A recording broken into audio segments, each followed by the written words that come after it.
ഈ ഉപതിന്റെ അധ്യക്ഷൻ സമന്വയ സമിതിയുടെ പ്രസിഡന്റ് ചെയ്യണം.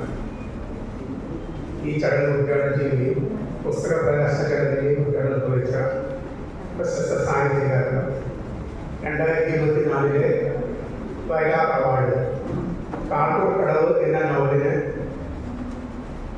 സ്വീകരിച്ച പ്രിയപ്പെട്ട ശ്രീ അശോക് അവർ ഇവിടെ ഈ സംഘടനയുടെ secretary K Radhakrishnan, advocate V Girish, വേദിയിൽ സദസ്യമുള്ള പ്രിയപ്പെട്ട സുഹൃത്തുക്കളെ, സഹോദരി സഹോദരന്മാരെ, സാഹിത്യ പ്രേമികളെ, വളരെ സന്തോഷത്തോടുകൂടിയാണ് ഈ ഹാളിൽ നിൽക്കുന്നത്. ശ്രീ വൈലോപ്പിള്ളിയുടെ പേരിലുള്ള ഈ ഹാളിൽ നിൽക്കുമ്പോൾ തന്നെ വിശുദ്ധ കവിയായിട്ടുള്ള വൈലോപ്പിള്ളി ശ്രീധരൻ മാഷെ ഓർത്തുപോവുകയാണ്. അദ്ദേഹത്തിനാണ് 1981 വയലാർ അവാർഡ് കിട്ടിയിട്ടുള്ളത്. അതുപോലെ തന്നെ എൻ്റെ നാട്ടുകാരനായിട്ടുള്ള MK മാനൻ എന്ന വിലാസി എന്ന എഴുത്തുകാരന് 1983 വയലാർ അവാർഡ് കിട്ടിയിട്ടുണ്ട്. 1977 കവി വയലാറിന്റെ ഓർമ്മയ്ക്കായിട്ട് വയലാർ ട്രസ്റ്റ് വയലാർ അവാർഡ് ഏർപ്പെടുത്തിയിട്ടുള്ളത്. ആദ്യത്തെ അവാർഡ് നേടിയത് ശ്രീമതി ലളിതാംബിക അന്തർജനമാണ്. അവരുടെ അഗ്നിസാക്ഷി എന്ന നോവലിനാണ് ആ പുരസ്കാരം കിട്ടിയത്. നമുക്കറിയാം, അഗ്നിസാക്ഷി നോവലായിട്ടും സിനിമയായിട്ടും നമ്മളെല്ലാം വായിക്കുകയും കാണുകയും ചെയ്തിട്ടുള്ളതാണ്. അങ്ങനെ മലയാളത്തിലെ ഒട്ടുമിക്ക പ്രശസ്ത സാഹിത്യകാരന്മാർക്കും വയലാർ അവാർഡ് കിട്ടിയിട്ടുണ്ട്. അത് തന്നെ ആ പുരസ്കാരത്തിൻ്റെ വലുപ്പവും ആ പുരസ്കാരത്തിൻ്റെ മഹത്വവും വിളിച്ചതാണ്. 1 ലക്ഷം രൂപയും കാണായി കുഞ്ഞിരാമൻ രൂപകൽപ്പന ചെയ്ത ഭയങ്കര പ്രതിനിധിയാണ് ഇപ്പോൾ കൊടുക്കുന്നത്. 2014 25,000 രൂപയായിരുന്നു. അങ്ങനെയാണ് നമ്മൾ വയലാറിനെ ഓർക്കുന്നത്. അപ്പോൾ വയലാറിനെ ഓർക്കുമ്പോൾ തന്നെ വളരെ ദുഃഖകരമായ ഒരു കാര്യം നിങ്ങളുടെ ശ്രദ്ധയിൽ പങ്കുവെക്കാൻ ഞാൻ കഴിയുന്നില്ല. പല പുസ്തക പ്രസിദ്ധീകരണശാലകളിലും വയലാറിനെ കുറിച്ച് കുറച്ച് പുസ്തകങ്ങൾ കളക്ട് ചെയ്യാൻ വേണ്ടി ഞാൻ കഴിഞ്ഞ 10-15 ദിവസം മുമ്പ് ബന്ധപ്പെടേണ്ടത് തൃശ്ശൂർ കണക്ട് ബുക്സിൽ പോയി, DC ബുക്സിൽ പോയി, അതുപോലെ തന്നെ മിനർവ ബുക്സിൽ പോയി, സാഹിത്യ അക്കാദമി പബ്ലിക്കേഷൻസിൽ അവിടെയൊന്നും വയലാറിനെ കുറിച്ചുള്ള പുസ്തകങ്ങളൊന്നും ലഭ്യമല്ല. നമുക്ക് വയലാർ കൃതികളെ കുറിച്ച് ഗവേഷണം നടത്തണമെങ്കിൽ, വയലാർ കൃതികളെ കുറിച്ച് അറിയണമെങ്കിൽ സത്യത്തിൽ ഇപ്പോൾ ഗൂഗിളിനെ ആശ്രയിക്കാൻ മാത്രമേ ഉള്ളൂ. ഒരു കളക്ഷൻ ഒരു ബുക്കുണ്ട്, പക്ഷെ അത് പ്രാധാന്യം കൊടുത്തിരിക്കുന്ന അദ്ദേഹത്തിൻ്റെ ഗാനങ്ങൾക്കാണ്. അപ്പോൾ വയലാറിനെ സ്മരിക്കാൻ വേണ്ടി വയലാറിൻ്റെ കൃതികളെ കുറിച്ച്, പ്രത്യേകിച്ചും വയലാറിൻ്റെ സാഹിത്യ സൃഷ്ടികളെ കുറിച്ച് നമുക്ക് ഒരു അറിവ് കിട്ടാൻ വേണ്ടി അതിലൂടെ ഒരു മാർഗം ബന്ധപ്പെട്ട അധികാരികൾ ഉണ്ടാക്കണമെന്ന് ഞാനിവിടെ അഭ്യർത്ഥിക്കുകയാണ്. സാഹിത്യ അക്കാദമിയുടെ വൈസ് പ്രസിഡന്റാണ് ശ്രീ അശോക് അവർ വയലാർ രാമവർമ്മ ജനിക്കുന്നത് 1928 മാർച്ച് മാസം 25-ാം തീയതിയാണ്. നമുക്കറിയാം, വയലാറിനെ കേൾക്കുമ്പോൾ തന്നെ നമ്മുടെ മനസ്സിലെല്ലാം ഓർക്കുന്ന 2 സംഭവങ്ങളുണ്ട്. പുന്നപ്ര വയലാർ സമരത്തെക്കുറിച്ച്. ആ വയലാർ ചേർത്തല താലൂക്കിലെ ഒരു കൊച്ചു ഗ്രാമമാണ് വയലാർ. ആ വയലാറിലാണ് അദ്ദേഹം ജനിക്കുന്നത്. വെള്ളാരപ്പള്ളി കേരളമ്മയുടെയും അതുപോലെ തന്നെ വയലാർ രാഘവപ്പുറമില് അമ്പാടിയിലെ തമ്പുരാട്ടിയുടെയും മകനായിട്ടാണ് വയലാർ ജനിക്കുന്നത്. അപ്പോൾ വയലാർ ജനിക്കുമ്പോൾ തന്നെ അദ്ദേഹത്തിന് സാഹിത്യ സംബന്ധമായിട്ടുള്ള കാര്യങ്ങളിൽ താല്പര്യം ഉണ്ടായിരിക്കാത്തതുകൊണ്ട് നമുക്കറിയാം, അദ്ദേഹം ഒരു ക്ഷത്രിയ പ്രജാപതിയായിട്ടാണ് ജനിച്ചത്. അന്നെല്ലാം രാമായണവും മഹാഭാരതവും ഭഗവത്ഗീതയും അതുപോലെ വേദങ്ങളും എല്ലാം വ്യത്യസ്തമാക്കുന്ന ഒരു ഗുരുകുല സമ്പ്രദായ രീതി അന്ന് അവിടെ ഉണ്ടായിട്ടുണ്ടാവണം. അദ്ദേഹത്തിന് അങ്ങനെ ഒരു ഗുരുകുല സമ്പ്രദായ രീതി കിട്ടിയിട്ടുണ്ട്. അദ്ദേഹത്തിന്റെ അച്ഛനും അതുപോലെ അദ്ദേഹത്തിന്റെ അമ്മാവനും അദ്ദേഹത്തിന്റെ അമ്മയും അദ്ദേഹത്തിന്റെ സംസ്കൃത ഗുരുകുല സമ്പ്രദായ രീതി പഠിപ്പിച്ചിട്ടുണ്ട്. 9ാം ക്ലാസ് വരെ മാത്രമാണ് വയലാറിന് ഔപചാരിക വിദ്യാഭ്യാസം കിട്ടിയിട്ടുള്ളൂ. അദ്ദേഹം ചേർത്തല ഹൈസ്കൂളിലാണ് 9ാം ക്ലാസ് വരെ പഠിച്ചത്. അതിനുശേഷം സംസ്കൃതത്തിലുള്ള ഈ ഗുരുകുല സമ്പ്രദായ അറിവാണ് അദ്ദേഹത്തെ ഇന്ന് കാണുന്ന രീതിയിൽ മലയാള ഭാഷയിലും സംസ്കൃതത്തിലും ഉൽപ്പത്തി നേടുന്ന രീതിയിൽ ഉന്നതമായ ഭാവന നിഷ്ഠയോടുകൂടി അദ്ദേഹത്തിന് രചിക്കാൻ കഴിഞ്ഞിട്ടുള്ളത്. അപ്പൊ വയലാറിനെ സംബന്ധിച്ചിടത്തോളം അദ്ദേഹത്തിന് 3.5 വയസ്സുള്ളപ്പോൾ അദ്ദേഹത്തിന്റെ പിതാവ് ശ്രീ കേരളമ്മ അന്തരിക്കുകയാണ് ഉണ്ടായത്. അതിനെക്കുറിച്ച് എഴുതിയൊരു കവിതയാണ് ആത്മാവിലോചിത. നമുക്കറിയാം, അച്ഛൻ ഉറങ്ങി കിടക്കുന്ന നിശ്ചലം എന്നൊക്കെ പറഞ്ഞാൽ കുഞ്ഞ് അച്ഛൻ മരിച്ചു കിടക്കുമ്പോൾ ആ കുട്ടി അതിലെ കളിപ്പമ്പരം തെരഞ്ഞുകൊണ്ട് നടക്കുന്ന വളരെ സങ്കടകരമായിട്ടുള്ള ഒരു കവിതയിൽ ആത്മാവ് ലഭിച്ചില്ല. ആ കവിതയെ ഈ സംഭവത്തെ ഓർത്തുകൊണ്ടാണ് ഉണ്ടാകുന്നത്. വയലാറ് ആദ്യകാലങ്ങളിൽ 1948 വരെ അദ്ദേഹത്തിന് ദേശീയ പ്രസ്ഥാനമായിട്ടുള്ള ഇന്ത്യൻ നാഷണൽ കോൺഗ്രസിനോടും അതുപോലെ മഹാത്മജിയോടും വളരെയധികം അഭിനിവേശം ഉണ്ടായിരുന്നു. അദ്ദേഹത്തിന് ആദ്യകാല സമാധാനങ്ങളുടെ പാത്രമുദ്രകൾ 1942 പ്രകാശിതമാകുന്നത്. അത് തന്നെ അദ്ദേഹത്തിന്റെ ഗാന്ധി ഫിലോസഫിയോടുള്ള അദ്ദേഹത്തിന്റെ അഫിനിറ്റിയുടെ ഒരു തുടർച്ചയായിട്ടാണ് ഈ കൃതി വന്നത്. പിന്നീട് അദ്ദേഹം ഇടതുപക്ഷ ഫിലോസഫിയിലേക്ക് പോയി.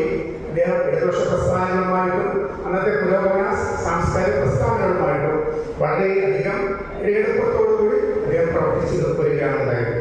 അദ്ദേഹത്തെ സംബന്ധിച്ചിടത്തോളം അദ്ദേഹത്തിന്റെ ഭാഷയായാലും അദ്ദേഹത്തിന്റെ ഭാവനയായാലും എല്ലാം സാധാരണക്കാർക്ക് വേണ്ടിയായിരുന്നു. അദ്ദേഹം സമത്വത്തിന് വേണ്ടിയാണ് നിലകൊണ്ടിട്ടുള്ളത്. അദ്ദേഹം ഭാരതീയ സംസ്കാരത്തിൽ ഊന്നി നിന്നുകൊണ്ട് തന്നെ കൃതികൾ രചിക്കുമ്പോഴും അദ്ദേഹത്തിന് സമത്വം, അതുപോലെ സദ്ഭാവന, അത് മാനവ സ്നേഹം, അതൊക്കെയായിരുന്നു അദ്ദേഹത്തിന്റെ മനസ്സിലുണ്ടായിരുന്നത്. അതുകൊണ്ട് തന്നെ അദ്ദേഹം ജനകീയനായിട്ടൊരു കവി എന്ന രീതിയിലാണ് അറിയപ്പെട്ടത്. അദ്ദേഹത്തെ സംബന്ധിച്ചിടത്തോളം അരുണോദയം എന്ന മാഗസിനിലാണ് ആദ്യമായി അദ്ദേഹം കൃതികൾ എഴുതി. അന്നൊക്കെ കവിതകൾ തുടങ്ങി കവിയായിട്ട് ജനിച്ച വയലാറ് കവിതകൾ കൂടി തന്നെയാണ് അദ്ദേഹത്തെ സാഹിത്യ സാധനപ്പെടുത്തി കവിത എഴുതാൻ തുടങ്ങി. 1951 അദ്ദേഹം സ്വന്തമായിട്ട് ഒരു മാസിക തുടങ്ങി. ജനാധിപത്യം എന്ന് പറയും, കമ്മ്യൂണിസ്റ്റ് ആശയങ്ങൾ പ്രചരിപ്പിക്കാൻ വേണ്ടിയിട്ടുള്ള ഒരു മാസികയായിരുന്നു ജനാധിപത്യം. പിന്നെ നമുക്കറിയാം ഒരു സാഹചര്യത്തിൽ 1951 ആ ഒരു സാഹചര്യത്തിൽ ഒരു മാസിക തുടങ്ങി. ഡെപ്യൂട്ടേഷനാകുന്ന ബുദ്ധിമുട്ടുള്ള കാര്യമാണ്. അത് പഠിച്ചപ്പോൾ അദ്ദേഹം മദ്രാസിലേക്ക് പോയി. മദ്രാസിലേക്ക് പോയതിനു ശേഷമാണ് അദ്ദേഹത്തിന് സിനിമാ ഗാനങ്ങൾ എഴുതാൻ അവസരം കിട്ടുന്നത്. അദ്ദേഹത്തിന് ജെഡി തോട്ടാണ്ടി സിനിമയിൽ ആദ്യമായിട്ട് അദ്ദേഹത്തിന്റെ കൂടപ്പുറപ്പ് എന്ന സിനിമയിൽ ആദ്യമായി ഗാനങ്ങൾ എഴുതാനുള്ള അവസരം ഉണ്ടായി. അതിനുശേഷം അദ്ദേഹം കവിതയോടൊപ്പം തന്നെ മലയാള ഗാന ശാഖയിൽ അദ്ദേഹം കൈവച്ചു.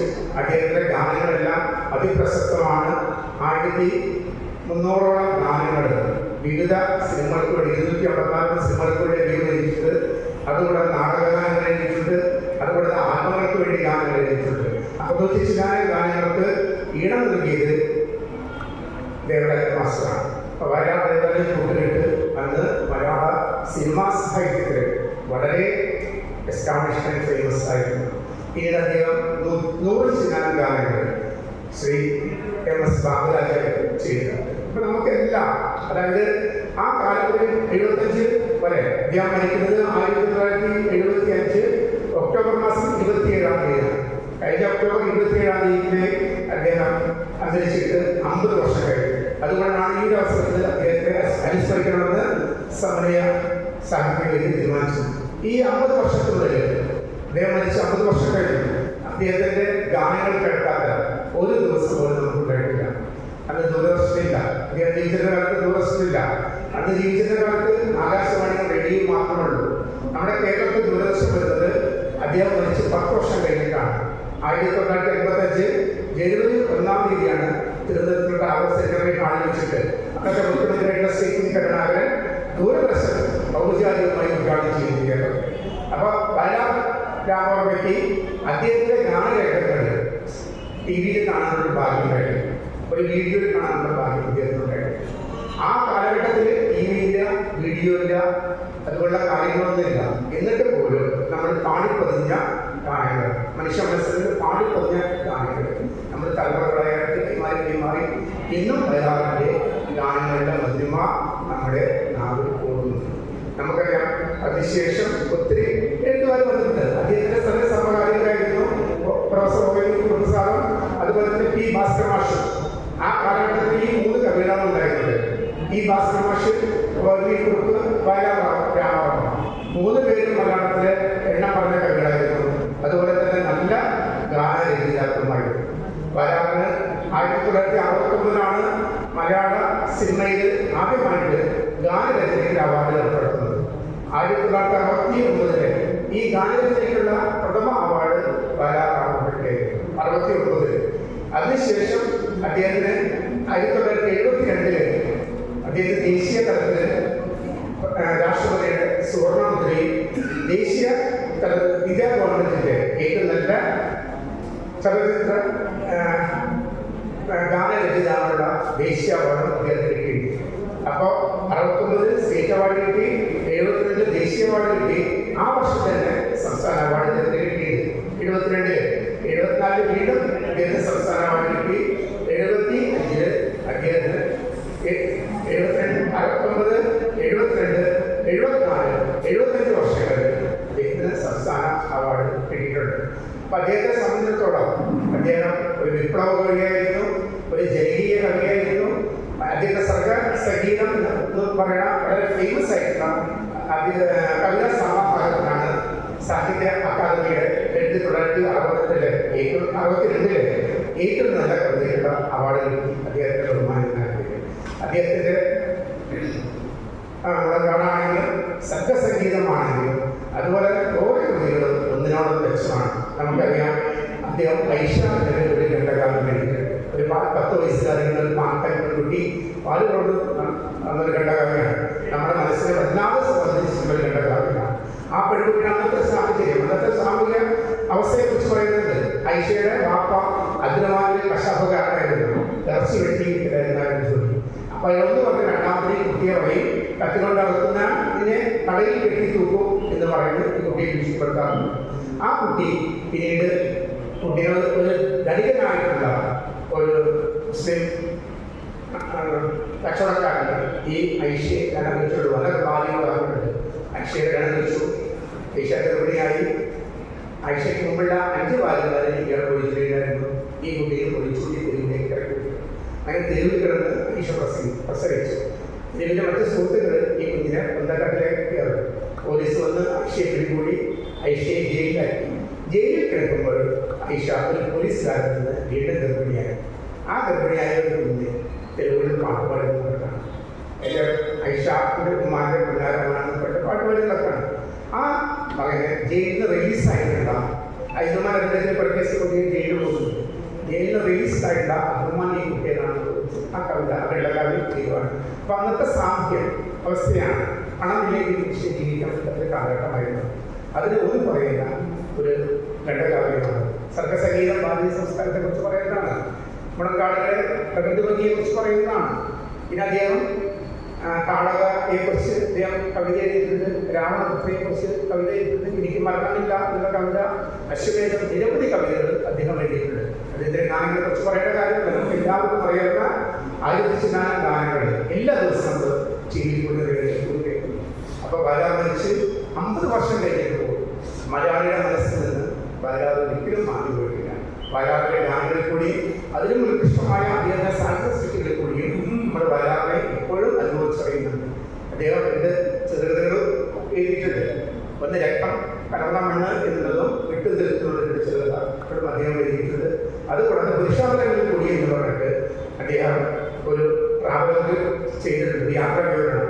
അദ്ദേഹം ഡൽഹിയിൽ ഏഷ്യൻ എഴുത്തുകാരുടെ ഒരു യോഗത്തിന് പോയി. അത് സംബന്ധിച്ച് മടങ്ങി വരുന്ന വഴി ആദ്യമായിട്ട് ഡൽഹിയിൽ പോവാണ്. അത് സംബന്ധിച്ച് അദ്ദേഹം ഒരു ട്രാവലറും എഴുതിയിട്ടുണ്ട്. അപ്പോൾ കവി എന്നുള്ള രീതിയിൽ, സഞ്ചാര സാഹിത്യകാരൻ എന്നുള്ള രീതിയിൽ, ചെറുകഥാകൃത്ത് എന്നുള്ള രീതിയിൽ, ഗാനരചയിതാവ് എന്നുള്ള രീതിയിൽ, പിന്നെ സാമൂഹ്യ പ്രവർത്തകൻ എന്നുള്ള രീതിയിൽ, വിപ്ലവകാരി എന്നുള്ള രീതിയിൽ എല്ലാം അറിയപ്പെടുന്ന വയലാറിനെ അക്കാലത്തും വിമർശനങ്ങൾ ഏറ്റുവാങ്ങിയിട്ടുണ്ട്. നമുക്കറിയാം, 1962 ഒക്ടോബർ മാസം 20-ാം തീയതിയാണ് ചൈന ഇന്ത്യയെ ആക്രമിച്ചത്.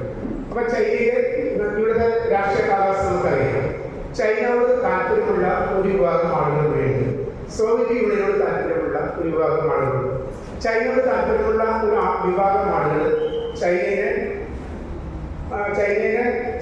മനോഹരമായിട്ടുള്ള ചൈന, ചങ്കിലെ ചൈന എന്നൊക്കെ പറഞ്ഞ് വാഴ്ത്തിപ്പാടുള്ളൂ. സോവിയറ്റ് യൂണിയനെ കുറിച്ചും അതുപോലെ പറഞ്ഞിരുന്നു. പക്ഷെ ഇദ്ദേഹം ഇന്ത്യയെ ചൈന ആക്രമിച്ച് ഏതാനും ദിവസങ്ങൾ കഴിഞ്ഞപ്പോൾ സാക്ഷികളുടെ 16-ാം അനുസ്മരണ യോഗത്തിൽ വെച്ച് അദ്ദേഹം ചൈനയ്ക്കെതിരെ ആഞ്ഞടിച്ചു. എപ്പോഴുമായിട്ടുള്ള ചൈന, ഭയങ്കരമായിട്ടുള്ള ചൈന എന്നൊക്കെ അദ്ദേഹം പറയുകയും പോയിട്ട് ആ മനോഹര ചൈന എന്നുള്ള വാക്ക് അദ്ദേഹത്തിനെത്തി. ആ യോഗത്തിൽ വെച്ച് തന്നെ കുറേ പേര് കൈയടിച്ച് പ്രോത്സാഹിച്ചു. കുറേ പേര് വളരെ നിർദ്ദേശരായി സപ്പോർട്ട് ചെയ്തത്. അതിനുശേഷം വളരെയധികം ഇദ്ദേഹത്തിന് വിമർശനങ്ങൾ കേൾക്കേണ്ടി വന്നിരുന്നു. വയലാറിനെ ഉടമ്പക്കം കവി എന്ന് പറഞ്ഞിട്ട് ഒരു വിഭാഗം ആളുകൾ ആക്ഷേപിച്ചു. സിനിമാ കവി എന്ന് പറഞ്ഞിട്ട് ഒരു വിഭാഗം ആളുകൾ ആക്ഷേപിച്ചു. അരക്കവി എന്ന് പറഞ്ഞിട്ട് ഒരു വിഭാഗം ആളുകൾ അങ്ങനെ കമ്മ്യൂണിസ്റ്റ് പാർട്ടിയുടെ 1964 കമ്മ്യൂണിസ്റ്റ് പാർട്ടി വിടർന്നപ്പോൾ അദ്ദേഹം കമ്മ്യൂണിസ്റ്റ് പാർട്ടി ഓഫ് ഇന്ത്യ എന്ന CPI പാർട്ടിക്ക് പോയിട്ടുണ്ടായിരുന്നു. അപ്പോൾ അദ്ദേഹത്തിന് വിമർശിച്ച ശരങ്ങൾ ഇതുകൊണ്ട് തന്നെ ഏറ്റുവാങ്ങിയിട്ടുണ്ട്. പക്ഷേ എന്നിരുന്നാൽ പോലും അദ്ദേഹത്തിൻ്റെ സംതൃപ്തത, അദ്ദേഹത്തിൻ്റെ കഴിവ്, അദ്ദേഹത്തിൻ്റെ എഴുത്തുകാരൻ എന്നുള്ള രീതിയിലുള്ള ആ ഉയർന്ന തരത്തിലുള്ള അദ്ദേഹത്തിൻ്റെ സ്ഥാനം, ഇതെല്ലാം ആളുകളുടെ മനസ്സിൽ എക്കാലം ഉണ്ടായിട്ടുണ്ട്. അദ്ദേഹം മരിക്കുന്നത് തന്നെ അദ്ദേഹത്തിന് 47ാമത്തെ വയസ്സിലാണ്. അദ്ദേഹം 10-40 കൊല്ലം കൂടി ജീവിച്ചിരുന്നെങ്കിൽ മലയാള സാഹിത്യത്തിനും മലയാള ഗാന സാഹിത്യത്തിനും നിസ്തുലമായ കൂടുതൽ സംഭാവന കിട്ടുവാനുള്ള യാതൊരു തർക്കമില്ല. പിന്നെ 47ാമത്തെ വയസ്സിൽ തിരുവനന്തപുരം മെഡിക്കൽ കോളേജ് ഹോസ്പിറ്റലിൽ വെച്ച് അദ്ദേഹം മരിക്കുന്നു. അദ്ദേഹത്തെ ലിവർ സിറോസിസ് രോഗമാണ് വരുന്നത്. ലിവർ സിറോസിസ് രോഗം വന്ന് ആ മരണത്തെക്കുറിച്ച് തന്നെ ധാരാളം നമുക്ക് കുറച്ചൊക്കെ വിവാദങ്ങൾ ഉണ്ടായിട്ടുണ്ട്. കവി ഏഴശ്ശേരി രാമചന്ദ്രൻ പറഞ്ഞിരുന്നു, അദ്ദേഹത്തെ രക്തഗ്രൂപ്പിൽ വിധമായിട്ടുള്ള ഒരു ഗ്രൂപ്പിലെ രക്തം ജയിച്ചിട്ടാണ് അദ്ദേഹം ധരിച്ചെന്ന് പറയുന്നത്. പിന്നീട് അത് തിരിച്ച് അധികം പറഞ്ഞിട്ടുണ്ട്. അങ്ങനെ ഒരു സംഭവം ഉണ്ടായി എന്ന് പറയുന്നത്. അതേപോലെ തന്നെ ആദ്യ തമ്പുരാട്ടി, അദ്ദേഹത്തിൻ്റെ ഭാര്യ, ആദ്യം അദ്ദേഹം വിവാഹം വെച്ച് ചിത്രപതി തമ്പുരാട്ടിയായിരുന്നു. ചെക്കണ്ട പുത്തൻകോവിലത്തെ ചന്ദ്രപതി തമ്പുരാട്ടിയായിരുന്നു. അദ്ദേഹത്തിന്റെ ചെറുപ്പകാലത്ത് ആദ്യം കല്യാണം കഴിച്ചത്. മക്കളില്ലാതെ വന്നപ്പോഴാണ് അമ്മയായിട്ട് അമ്പാലിക തമ്പുരാട്ടിയുടെ നിർബന്ധപ്രകാരം ചന്ദ്രപതി തമ്പുരാട്ടിയുടെ അനിയത്തിയായിട്ടുള്ള ഭാര്യ തമ്പുരാട്ടിക്ക് വിവാഹം കഴിച്ചത്.